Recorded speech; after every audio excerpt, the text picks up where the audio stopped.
તો નમસ્કાર ગુજરાત, સ્વાગત છે ફરી એકવાર આપનો આજના તાજા નવા હવામાન સમાચારની અંદર. આજે તારીખ 20 જાન્યુઆરી 2026 અને વાર થયો છે મંગળવાર. ત્યારે આખા ગુજરાતમાં ફરી એકવાર જેનો ડર હતો એ મોસમી વાદળો જે છે તે આગળ વધ્યા છે. એને કારણે હવે મિત્રો વેસ્ટર્ન ડિસ્ટર્બન્સની અસરો ગુજરાત રાજ્યમાં સૌથી વધારે થવાને લઈને સૌથી મોટી નવાજોની થવાના એંધાણ સામે આવી રહ્યા છે. તેની વચ્ચે ગુજરાતવાસીઓ તૈયારીમાં રહેજો, કારણ કે વેસ્ટર્ન ડિસ્ટર્બન્સ કઈ બાજુથી આવવાનું છે, કયા કયા ભાગોને હચમચાવશે, બધી માહિતી જાણવાના છીએ આજના આ વિડીયોની અંદર. ખાસ મિત્રો તમને જણાવી દઈએ તો આ વરસાદી વેસ્ટર્ન ડિસ્ટર્બન્સની જે આગાહી છે તે પહેલેથી જાહેર કરવામાં આવી હતી. તારીખ 20 થી લઈને 25 તારીખ વચ્ચે ગુજરાત રાજ્યના ઘણા બધા વિસ્તારોની અંદર કમોસમી માવઠા, ઝાપટા અને વરસાદ પડવાને લઈને મિત્રો આગાહી જાહેર કરવામાં આવી છે નિષ્ણાંતો તરફથી. ત્યારે બીજી બાજુ મિત્રો વરસાદી ઝાપટા શરૂ પણ થઈ ચૂક્યા છે. 18 તારીખે મિત્રો જે છે તે ઉત્તર ગુજરાત લાગુના કેટલાક ભાગોમાં વરસાદી ઝાપટાઓ જે છે તે મિત્રો જોવા મળ્યા હતા. અને ત્યાર પછી હવે જે છે તે આવનારી કલાકોની અંદર હજુ પણ એ કયા કયા ભાગો છે કે જ્યાં મેઘરાજાનું રૌદ્ર સ્વરૂપ જોવા મળવાનું છે. બીજી બાજુ સિસ્ટમ શું જણાવી રહી છે, શું માહિતી મળી રહી છે ગુજરાત રાજ્યના હવામાનને લઈને, અને આવનારી કલાકોમાં જે ગુજરાત રાજ્યના હવામાનને લઈને જે ખતરનાક સમાચારો આવી રહ્યા છે તેના વિશે વાત કરવાની છે વિસ્તારથી આજના આ વિડીયોની અંદર. અને આજે મિત્રો તારીખ વિશે પણ વાત કરીએ તો આજે 20 તારીખ છે. તો આજે 20 તારીખના રોજ વહેલી સવારથી લઈને મિત્રો સાંજ અને બપોર પછી થઈને મિત્રો ટોટલ આજે સાંજ સુધી કયા કયા ભાગમાં કેવું વાતાવરણ જોવા મળશે એ માહિતી પણ આપવાનો છું.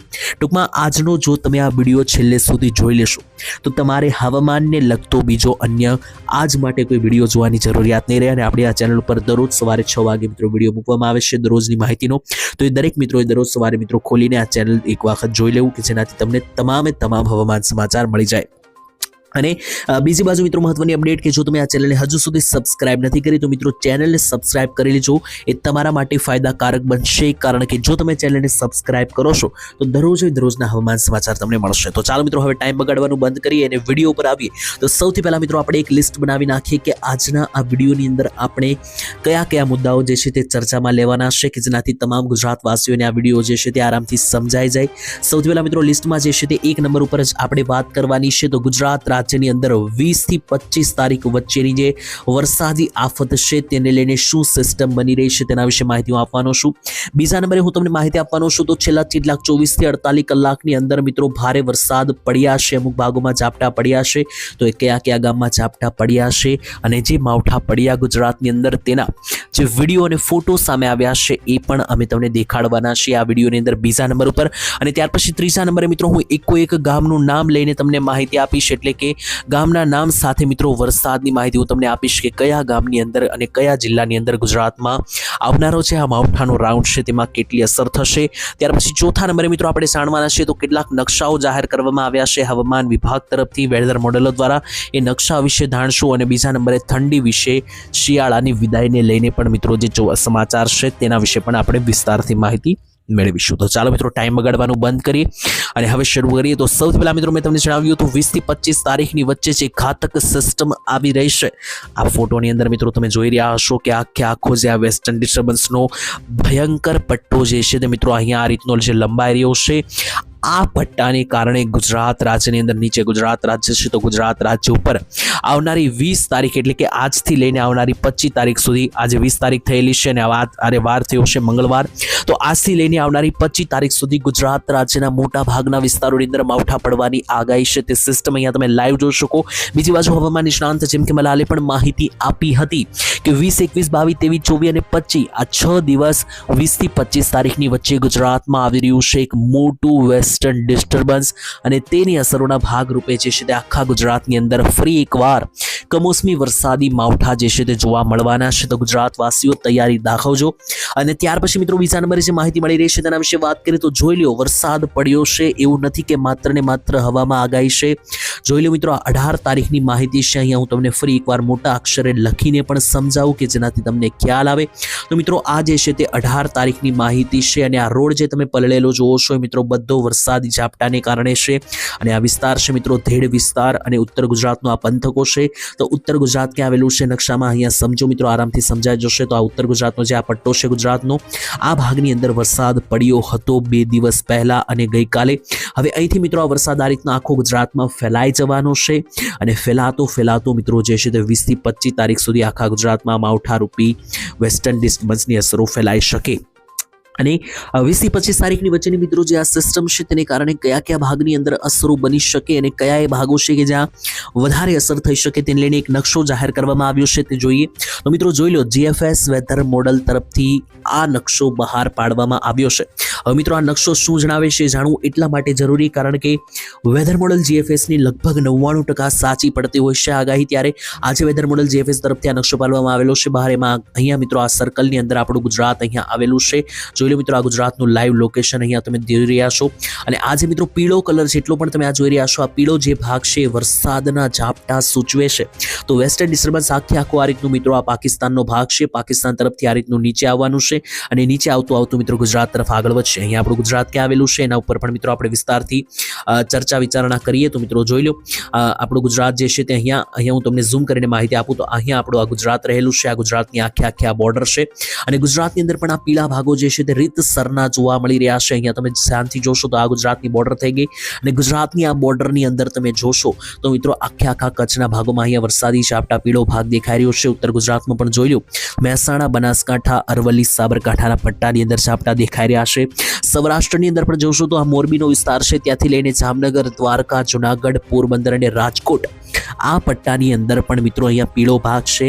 અને આ શેનો ફોટો છે તો મિત્રો આ જીએફએસ વેધર મોડલનો ફોટો છે અને જીએફએસ વેધર મોડલ 99% સાચી આગાહી બહાર પાડતું હોય છે. તો આ વેધર મોડલ અનુસાર અહીંયા મેં તમને દેખાડી દીધું કે આખા ગુજરાતમાંથી મોટા ભાગના જેમ કે કચ્છ, ઉત્તર ગુજરાત અને સૌરાષ્ટ્ર ઉપર વરસાદના ખાસ 20 થી 25 તારીખ વચ્ચે માવઠાનો સૌથી મોટો ખતરો તોળાઈ રહ્યો છે. બીજી બાજુ આ જે દક્ષિણ ગુજરાતનો ભાગ છે, મધ્ય ગુજરાતનો ભાગ છે, ત્યાં ઓછી અસર થશે. છતાં પણ મધ્ય ગુજરાતમાં જે અમદાવાદ લાગણના પટ્ટા છે, વિરમગામ, ત્યાં હજુ પણ ઝાપટાની આગાહી દેખાઈ રહી છે. પરંતુ સૌથી ઓછી અસર આ માવઠાની નીચે દક્ષિણ ગુજરાતમાં સુરત, નવસારી, વલસાડ, ભરૂચમાં કોઈ મોટી આગાહી નથી. પરંતુ મિત્રો તમને જણાવીએ તો આ જે નકશો બહાર પાડવામાં આવ્યો છે તે આજે બહાર પાડવામાં આવ્યો છે. ત્યાર પછી જેમ તારીખ આગળ વધશે, જેમ કે 21 તારીખ આવશે, 22 તારીખ આવશે, 23 તારીખ આવશે, તો આમ જેમ તારીખો આગળ વધતી જશે તેમ નવા નકશા અને નવી પદ્ધતિઓ જાહેર થતી હશે. તો અમે મિત્રો જે પણ નવી આગાહી આવશે, નવા વેધર મોડલો સામે આવશે, જે રીતની સિસ્ટમ બનશે, જે રીતનું વેસ્ટર્ન ડિસ્ટર્બન્સ બનશે તે રીતે આગાહી ફરતી હોય છે. તો જ્યારે મિત્રો કોઈ નવી આગાહી લેટેસ્ટ સામે આવશે તો ત્યારે આપણે એ મુદ્દે પણ ચર્ચા વિચારણા કરીશું. અને આ તો મિત્રો મેં તમને વાત કરી માત્ર ને માત્ર જે છે તે આવનારા કેટલાક 10 થી 12 દિવસની અંદર આગાહી છે, તેમાંથી મેં તમને ખાલી 25 તારીખ સુધીની જ આગાહી આપી છે. બીજી બાજુ અમરલાલ પટેલ જેવા નિષ્ણાંતો તરફથી એક મોટી આગાહી કરી નાખવામાં આવી છે. અમરલાલે તો મિત્રો વાત કરીએ તો અમરલાલે તો મિત્રો આવનારી 5 ફેબ્રુઆરી સુધીની આગાહી જાહેર કરી દીધી છે કે 5 ફેબ્રુઆરી અને ફેબ્રુઆરી મહિનાના પણ પહેલા 10 દિવસની અંદર ઝાપટા વધારે જોવા મળશે તેવી અમરલાલે આગાહી કરી હતી. જોકે એ મુદ્દે આપણે ધીમે આગળ વધીશું. પહેલા આપણે 25 તારીખ સુધીનો જે આ માવઠાનો ઝાપટાનો ખતરો છે એના ઉપર વાત કરીએ. ત્યાર પછી આ સિસ્ટમ જતી રહેશે, ત્યાર પછી આગળ શું થવાનું છે તેની વાત આપણે આવનારા વિડીયોની અંદર કરતા રહીશું. આજ મિત્રો મેં તમને મોટાભાગના વિસ્તારોની અંદર માહિતી આપી કે ક્યાં કઈ રીતની સિસ્ટમ બની રહી છે. થોડી ઘણી માહિતી શિયાળાને લઈને પણ આપીએ. તો મિત્રો જોઈ લો, આ નકશો જે છે તે ગઈકાલનો છે. ગઈકાલે મિત્રો 19 તારીખ હતી અને પહેલો મહિનો એટલે જાન્યુઆરી મહિનો અને 2026ની આ સાલ છે. તો આ મિત્રો જે નકશો છે એ ગુજરાતનો છે અને ગુજરાતની અંદર ગઈકાલે ક્યાં કેટલું તાપમાન જોવા મળ્યું એનો આ નકશો છે. તેની અંદર ઉત્તર ગુજરાતના જેટલા પણ પંથકો છે ત્યાં તમે જોશો તો તમને 12 થી 13 ડિગ્રીનું સરેરાશ તાપમાન અહીંયા આરામથી જોવા મળી જશે. તો ગઈકાલે ઉત્તર ગુજરાતની અંદર 13 ડિગ્રી તાપમાન જોવા મળ્યું. મધ્ય ગુજરાતની અંદર સરેરાશ 14 ડિગ્રી જોવા મળ્યું. દક્ષિણ ગુજરાતમાં 15 ડિગ્રી જોવા મળ્યું. સૌરાષ્ટ્રની અંદર સરેરાશ તાપમાન 13 ડિગ્રી અને કચ્છની અંદર સરેરાશ તાપમાન 10 ડિગ્રી જોવા મળ્યું. આ મિત્રો તાપમાન હવે 10 થી 15 ડિગ્રી તરફ જઈ રહ્યા છે એટલે થોડી ગરમી જોવા મળી છે વાતાવરણની અંદર. ગઈકાલે 19 તારીખે આખો દિવસ થોડી ગરમી વધારે રહી હતી અને આ ગરમી મિત્રો જે છે તે ધીમે હજુ પણ વધશે. તેને કારણે વાદળો બનશે અને વાદળોને કારણે ઝાપટાની આગાહી મેં પહેલેથી તમને જાહેર કરેલી છે. બાકી મિત્રો આ ઝાપટાથી કોઈ ડરવાની જરૂર છે કે નહીં એના વિશે પણ તમને સમજાવું તો મિત્રો કોઈ પણ પ્રકારની વધારે કોઈ એટલી ખતરનાક ડરવાની જરૂર નથી. કારણ કે આ જે વરસાદ છે એ કોઈ પ્રોપર ચોમાસાની સિસ્ટમ નથી. આ માત્ર ને માત્ર એક કમોસમી વરસાદ અને ઝાપટાનો રાઉન્ડ છે. એટલે આનાથી મિત્રો કોઈ વધારે ડરવાની જરૂર નથી. પણ ખેડૂત મિત્રો તૈયારીમાં રહેવું જોઈએ, કારણ કે દિવાળી ઉપર પણ કોઈ ચોમાસાની સિસ્ટમ નહોતી, માત્ર ઝાપટાનો જ રાઉન્ડ હતો. તો પણ દિવાળી દરમિયાન જે માવઠા પડ્યા એને કારણે ભારે નુકસાન ગયું હતું. તો મિત્રો આ જે છે તે પ્રોપર એક ખાલી માવઠું જ છે, વધારે કોઈ ચોમાસાની સિસ્ટમ નથી, જેથી કોઈ વધારે ડરવાની જરૂર નથી, પરંતુ ખેડૂત ભાઈઓએ તૈયારીમાં રહેવું. અને બાકી મિત્રો જે કંઈ આગાહી ફરશે, જે રીતની કોઈ પણ પ્રકારની નવી અપડેટ આવશે તો એ અમે તમને આ ચેનલના માધ્યમથી પહોંચાડતા રહીશું. એના માટે તમારે શું કરવાનું છે, આ ચેનલને સબસ્ક્રાઇબ કરી લેવાની છે, જે મફતમાં થાય છે મિત્રો. 0 રૂપિયામાં તમે ચેનલ સબસ્ક્રાઇબ કરી શકો અને ચેનલના માધ્યમથી અમે તમને ખબર આપતા રહીશું. બાકી આ વિડીયોને જો તો હજુ સુધી લાઇક નથી કર્યો તો વિડીયોને પણ લાઇક કરી દેજો, જેથી અમને પ્રોત્સાહન મળતું રહે. વિડીયો કયા ગામથી જોયો છે કોમેન્ટમાં લખી દેજો. આજ માટે આટલું જ રાખીએ છીએ. ફરી એકવાર મળીશું કોઈ નવા હવામાન સમાચારની અંદર, કોઈ નવી અપડેટ આવશે ત્યારે. ત્યાં સુધી ધન્યવાદ. જય માતાજી, જય દ્વારકાધીશ.